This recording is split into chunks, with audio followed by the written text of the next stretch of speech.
இப்போதுதான் ஆண்டவர் சொல்லுகிறார். இந்த மதுரையில சில ஸ்கூலுகளுக்குள்ளே கட்ட எழுப்புதலை கொண்டு வரும். சில கல்லூரிகளுக்குள்ளே ஒரு பெரிய எழுப்புதலாற்றால் இது எல்லாம் இனி நடக்க போகிறது. ஒரு காரியத்தை சொல்ல விரும்புகிறேன். இனி நீங்கள் மனிதர்களை பிடிக்க போகிறீர்கள். மீன்பிடித்தக்காரன் வலையுமாய் போகும். ஒரு மீன் பிடிக்கிற நபர் வலையை எடுத்துக்கொண்டு போகும்போது அவன் கையில் ஒரு படகு காணும். அவன் கையில படகு இருக்கும், வலை காணும், வலை இருக்கும், துடையால் உள்ள கரை காணும். அந்த படகை முன்கொண்டு சொல்றதுக்கு துடுப்பு இருக்கும், பாய்மரம் காணும், பாய்மரம் இருக்கும். அவன் கழிக்கான் கொஞ்சம் ஃபுட்டு காணும். அவன் சாப்பிடுறது கொஞ்சம் சாப்பாடு இருக்கும். அவனோட லட்சியம். ஆனா அவனுடைய கவனம் என்ன? மும்போட்டு போகும்போது நான் முன்னாடி போகும்போது திரையுണ്ട്, அலை இருக்கும். ഇതിനു മുമ്പ് അവിടെ പിൻഗാമികൾ പോയ പലരും തിരിച്ചു വന്നിട്ടില്ല. இதுக்கு முன்னால இப்படி இவங்கள மாதிரி மீன் பிடிக்க போன பலரும் திரும்ப வந்ததில்ல. അതുകൊണ്ട് മീൻപിടുത്തം നിർത്തിയില്ല. அதனால மீன் பிடிக்கிறத விட்டுற மாட்டாங்க. നമ്മളെ പല വേലക്കാരും മരിച്ചു പോയി. நம்மகிட்ட பல ஊழியக்காரங்களுக்கு முன்னால போனது செத்து போயிட்டாங்க. വെട്ടിക്കൊന്നു, சிலர் உபத்திரவப்பட்டாங்க, ജയിലിൽ കിടന്നു, சிலர் கொல்லப்பட்டாங்க. അതുകൊണ്ട് വേല നിൽക്കുന്നില്ല. அதனால ஊழியம் நிக்காது. ഒരു ഹാർഡ് വർക്കർക്ക്, ஒரு கடின உழைப்பாளிக்கு அற்புதம் நடக்கும். നിങ്ങൾ ഹാർഡ് വർക്കർ ആണെങ്കിൽ, நீங்க கடினமாய் உழைக்கிறவரா இருந்தா மீன் பிடிക്കാൻ പോകുന്നു, மீன் பிடிக்க போறீங்க, കഷ്ടപ്പാട് ഹാർഡ് വർക്ക്, கடினமான உழைக்கணும், துடுப்பு போடணும். അങ്ങ് ചെന്ന് அங்க போய் വലയിറക്കും, வலைய விரிப்பாங்க, അങ്ങോട്ട് വലയിറക്കും, வலைய கடல்ல போடுவாங்க. പിന്നെ അവര് ചേർന്ന് പൊക്കി കരയിൽ ഈ വള്ളത്തിനകത്ത് മീനിലേക്ക് அப்புறம் எல்லாரும் சேர்ந்து அந்த வலையை பிடிச்சு தூக்கி இந்த படகுக்குள்ள வைப்பாங்க. സന്തോഷം. அப்பதான் மனதுக்கு திருப்தி. രാത്രിയിൽ ഉറക്കം വച്ചു, தூக்கம் போச்சு, കാറ്റ് വന്നു, காற்று வந்தது, കൊടുങ്കാറ്റ് വന്നു, கொடுங்காற்று வந்தது, തണുപ്പടിച്ചു, குளிர் வந்தது. പക്ഷെ എല്ലാം മറന്നു. ஆனா இப்போ அது எல்லாம் மறந்துச்சு. എപ്പോൾ? எப்ப தெரியுமா?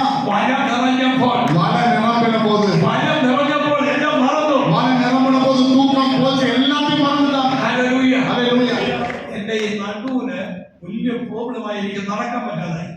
இடுப்புல ஒரு பயங்கரமான பிரச்சனை வந்து என்னுடைய முதுகுல நடக்க முடியாத என்ற நிலைமை எனக்கு வந்தது. ഡോക്ടർ പറഞ്ഞു, டாக்டர் சொன்னாங்க, അവൻ 3 മാസം ഒരേപോലെ ബെഡിൽ കിടന്നു. 3 மாசம் நீங்க பெட்ல ஒரே பொசிஷன்ல படுத்துக்கணும்.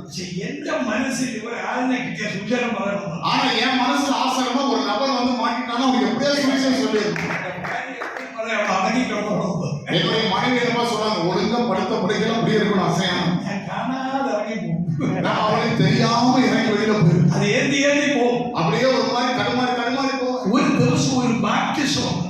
ஒரு நாள்ல ஒரு ஞானஸ்தானம் இருந்தது. ഒരാൾ രക്ഷിക്കണം. ஒருத்தர் ரட்சிக்கப்பட்டார். ആ ആൾക്ക് ഞാൻ സ്നാനം കൊടുക്കണം. அவருக்கு நான் ஞானஸ்தானம் கொடுக்கணும். എനിക്ക് സ്റ്റെപ്പ് ഇറങ്ങാൻ വയ്യ. எனக்கு இடுப்பு வலினால கீழே இறங்க முடியாது, കേറാൻ പറ്റത്തില്ല, மேலே ஏற முடியாது. ഞാൻ പെടുത്താം. நான் சொன்னேன், அதனால ஞானஸ்தானம் கொடுக்குறேன். വെള്ളത്തിലൂടെ 2 പേര് പിടിച്ചിറക്കി. என்ன 2 பேர் கைத்தாங்களா பிடிச்சு தண்ணிக்குள்ள இறங்கினாங்க. ഈ മനുഷ്യന്റെ കയ്യിൽ ബാപ്റ്റിസം എടുക്കാൻ വന്ന ആളുടെ കയ്യിൽ ഒരു മുഴയുണ്ടായിരുന്നു. அந்த ஞானஸ்தானம் எடுக்க வந்தவருடைய கையில ஒரு பெரிய கட்டி இருந்தது. അദ്ദേഹം ഒരു മദ്യപാനിയാണ്. அவர் ஒரு குடிகாரனா இருந்தவர். രക്ഷിക്കപ്പെട്ടു. அவர் ரட்சிக்கப்பட்டார். സ്നാനപ്പെടാൻ തീരുമാനിച്ചു. ஞானஸ்தானம் எடுக்க ஒப்பு கொடுத்தார். ഞാൻ അദ്ദേഹത്തോട് പറഞ്ഞു, நான் அவரை பார்த்து சொன்னேன், ഒഴിയാൻ വേണ്ടി പറഞ്ഞു, നിങ്ങൾക്ക് വേറെ ഡ്രസ് ഇല്ലല്ലോ, അത് നെക്സ്റ്റ് വീക്കിലാട്ടെ, എനിക്ക് നടുവും വയ്യ. நான் சொன்னேன், உங்களுக்கு மாத்துறதுக்கு வேற ட்ரெஸ்ஸும் இல்ல, அடுத்த வாரம் கொடுக்கலன்னா எனக்கும் இருக்க முடியல. ഇവിടെ പറഞ്ഞു, എനിക്ക് പാസ്റ്റർ ഒരു മുണ്ട് കൊടുക്കുന്നു.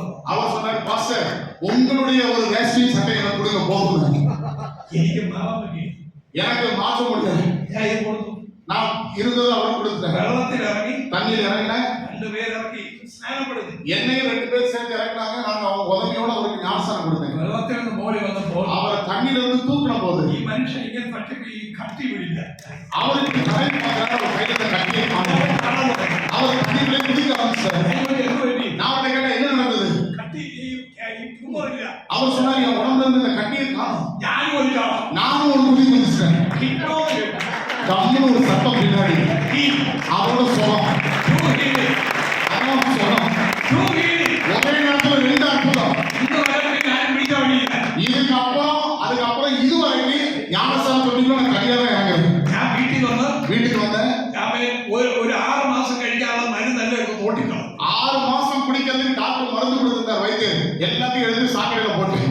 ഹല്ലേലൂയ. ஹல்லேலூயா. നിങ്ങൾ ചാടുമ്പോൾ, நீங்க குதிக்கும் போது, നിങ്ങൾ മിനിസ്ട്രി ചെയ്യുമ്പോൾ, நீங்க ஊழியம் செய்யும் போது God will help you. ஆண்டவர்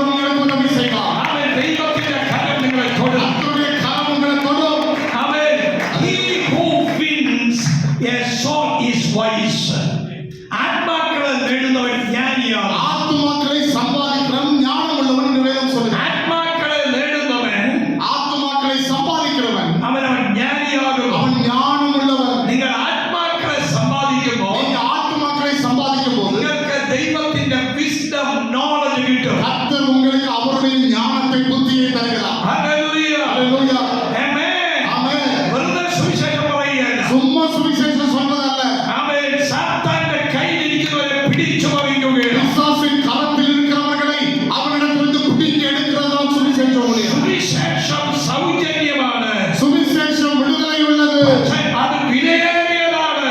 ஆனால் அது இலவசமாக இருந்தாலும் மிகவும் விலையேறப்பட்டது. രക്ഷ സൗജന്യമാണ്. ரட்சிப்பு இலவசம். അത് കർത്താവായ യേശു ക്രിസ്തു തന്റെ ജീവൻ കാൽവരിയിൽ തന്നു വീണ്ടെടുത്തതാണ്. ஆனால் அதை இலவசமாய் கொடுப்பதற்கு தேவன் தன்னுடைய விலையேறப்பட்ட வாழ்க்கையை ஜீவனை சிலுவையிலே அடிக்கப்பட ஒப்புக் கொடுத்தார். വിശേഷ വേല ചെയ്യുമ്പോൾ சுவிசேஷ ஊழியம் செய்யும்போது ഓരോ വിശ്വാസിയും ഓരോ കണ്ണിയാണ്. ஒவ்வொரு விசுவாசியும் ஒவ்வொரு கண்ணியை போல ഈ കണ്ണികളെല്ലാം തമ്മിൽ ചേർന്ന് നിൽക്കണം. இந்த சங்கிலிகள் எல்லாம் ஒன்னோடு ஒன்று பிடித்து இணைந்திருக்க வேண்டும். അവൻ ഒരുമിച്ച് നിൽക്കുമ്പോൾ ஒரே மனதோடு நிற்கும் போது വലിയ വിടുതലുകൾ നടക്കും. பெரிய விடுதலைகள் நடக்கும். അവൻ ഇവിടെയുള്ള എല്ലാ മധുരയിലുള്ള എല്ലാ ദൈവമക്കളും மதுரையில் உள்ள எல்லா ஊழியர்களும் ഒരുമിച്ച് നിൽക്കണം. ஒரே போல ஒன்றாய் நிற்க வேண்டும். അവൻ ഒരുമിച്ച് നിൽക്കണം. ஒரு மனதோடு நிற்க வேண்டும். ഒരുമിച്ച് നിൽക്കുമ്പോൾ ஒரு மனதோடு நிற்கும் போது അവൻ അവിടെ വലിയ ഉണർവുകൾ സംഭവിക്കും. ஒரு பெரிய எழுப்புதல் நடக்கும். ചില ഉണർവുകൾ ദൈവം തരാൻ പോകും. சில எழுப்புதல்களை கட்டளையிட നിങ്ങളുടെ